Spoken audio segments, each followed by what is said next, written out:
Radio Cleu, tu punto de encuentro. Bien amigos, ya estamos de regreso aquí en nuestro programa La Huella en el Tiempo, hoy con un invitado especial, el maestro Jesús López Peñuelas, director de Puntos Constitucionales del Congreso del Estado de Jalisco. Estábamos charlando antes de irnos a la pausa acerca de la incorporación de este nuevo paradigma del sistema acusatorio y me llamaba la atención esto que comentabas acerca de cómo llevamos el procedimiento penal a una instancia, o sea, una regulación nacional. ¿Y qué piensas tú? Yo sé que esto todavía no se da, pero se escuchan voces al respecto también de unificar el Código Penal. Tú que estás precisamente haciendo esta labor en el Congreso, ¿qué piensas? ¿Que pueda ser factible, que traiga sus beneficios o que deban permanecer pues los tantos códigos penales que tenemos como entidades federativas hay, o sí hay que unificarlo? Bueno, te voy a platicar, Ricardo, que dentro de las aulas siempre pongo el ejemplo de una reforma integral de seguridad pública que tiene que ver con esto que platicas, de aquel exsecretario de Seguridad Pública, Alejandro Gertz Manero, y él planteaba una serie de puntos en donde en aquella época él decía que el sistema penal mexicano y la seguridad pública que están vinculados pudieran empezar a generar resultados cuando llegaran a ciertas etapas. Y él ponía 12 etapas, 12 pasos. Y dentro de esas, en un análisis que hacemos constantemente mis alumnos y tu servidor, nos hemos dado cuenta que los avances han sido sustanciales.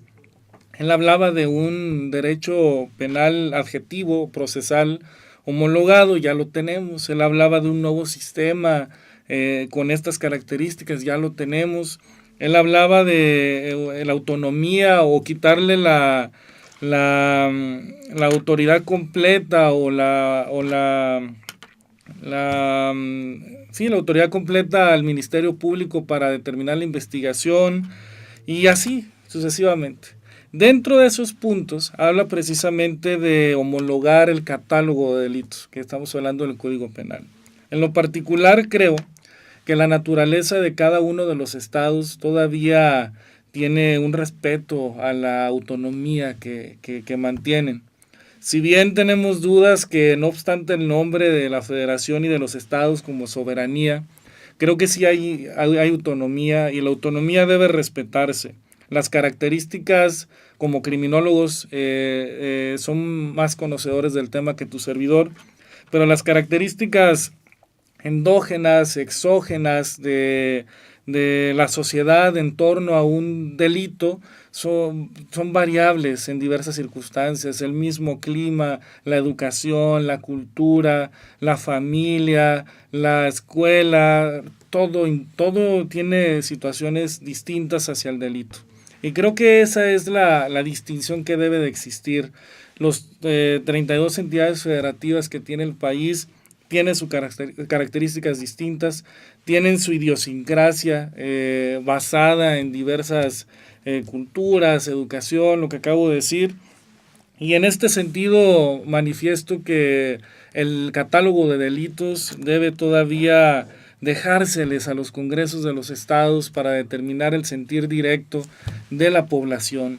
Los diputados o los representantes son eso, es una representación de un territorio de los estados de cada uno de los estados de la República, y ellos son los portavoces de lo que la gente dice en la calle y siente, y deben de llevarlo a las tribunas de sus entidades federativas y hacer respetar también cuando un estado u otro tiene alguna circunstancia sobre un delito en particular.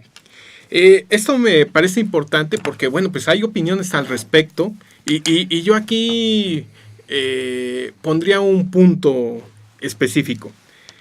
¿Qué pasa cuando, pues como vemos, los códigos de cada entidad federativa, los códigos penales de cada entidad federativa, copian las figuras del Código Penal Federal? ¿Qué no sería lo adecuado en un momento determinado, pues unificar esa materia de tipificación y dejar el estudio de, digamos, las circunstancias específicas en cada región para plasmar una política criminológica de prevención diferente en cada entidad federativa y no universalizar esa política criminológica, pero sí unificar un código penal tal vez, dado que existe pues prácticamente esa calca de cada entidad federativa en torno al Código Penal Federal. Claro que sí, comparto la opinión contigo, Ricardo. La práctica que ha sucedido en muchas ocasiones no solamente del Código Penal, sino de las demás materias, es reprobable. Definitivamente el hacer una copia al carbón, como nos tocó en alguna época, sí. no tiene ningún efecto. Si no hay un análisis criminológico, si no podemos estudiar la fenomenología del delito, si no nos sentamos con los expertos que deben de analizar esta génesis de este problema, definitivamente vamos a seguir cometiendo los mismos errores.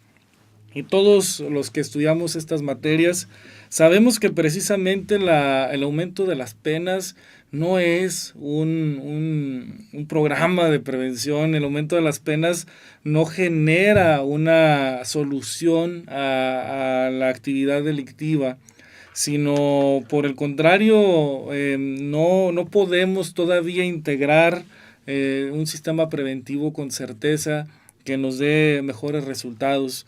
Creo que, como lo dije, si seguimos todavía copiando todas las normas, no solamente el Código Penal, que tiene su razón especial el Código Penal cuando estamos hablando de la libertad del ser humano, pues definitivamente no estamos haciendo el trabajo debidamente. Sí, yo creo que incluso hemos perdido un tanto cuál es la misión de la materia penal, del Código Penal, porque como dijera Francisco Muñoz Conde, además de ser un control social, es un elemento de socialización el derecho penal y sirve básicamente, como todos lo sabemos, para la protección de bienes jurídicos fundamentales y aquí, ¿para qué llevaba yo esto hacia ese punto?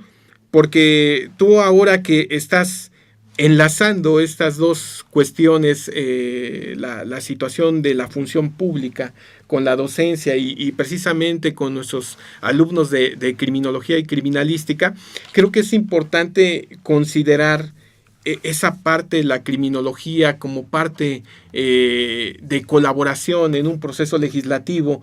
Cuando se da un proceso de tipificación o destipificación, no se puede hacer solamente así como que porque al legislador se le ocurre, sino que debe llevar parte de un estudio y en ese estudio creo que deben estar incluidos los criminólogos. Definitivamente todos los días mis alumnos son testigos que todos los días dentro de las paredes del aula existe una motivación aparte para decirles que hay espacios realmente donde deben involucrarse y a lo mejor durante mucho tiempo nos hemos generado una serie de oportunidades laborales que ya están muy encajonadas y de ahí es uno de los trabajos que tiene el docente, es clarificarles el panorama para decirles que deben de involucrarse en la generación de reformas, deben de opinar públicamente cuando ven una situación como la que compartes, ¿no? de que el legislador o el técnico o el político o quien sea no está realizando bien una parte importante de su trabajo. Y ha funcionado platicarles también a los alumnos que deben de hacer ejercicios para poder entender cómo es la generación de las leyes. El proceso legislativo no es exclusivo de los abogados y eso debemos entenderlos todos. El proceso legislativo, hablando de materias específicas, es responsabilidad de los técnicos y los técnicos en materia penal, además de los abogados penalistas, pues definitivamente están los estudiosos del delito. Sí, yo creo que esa labor científica que realizan los criminólogos debe ser fundamental. Yo suelo ponerles como ejemplo esta cuestión de cómo a veces se llevan a cabo procesos de destipificación o discriminación, como le quieran llamar, despenalización. por ejemplo, con el aborto, como ha sucedido en la Ciudad de México y Ciudad de México, en donde se le quita o se elimina la penalización para el aborto siempre y cuando se desarrolle dentro de los 3 meses.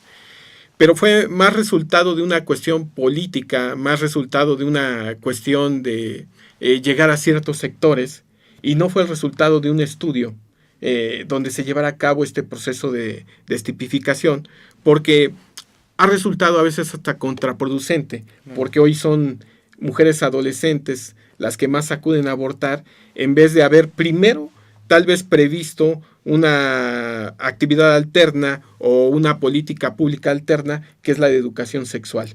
Y si no participa el criminólogo en esto, pues realmente creo que estamos un poco a la deriva.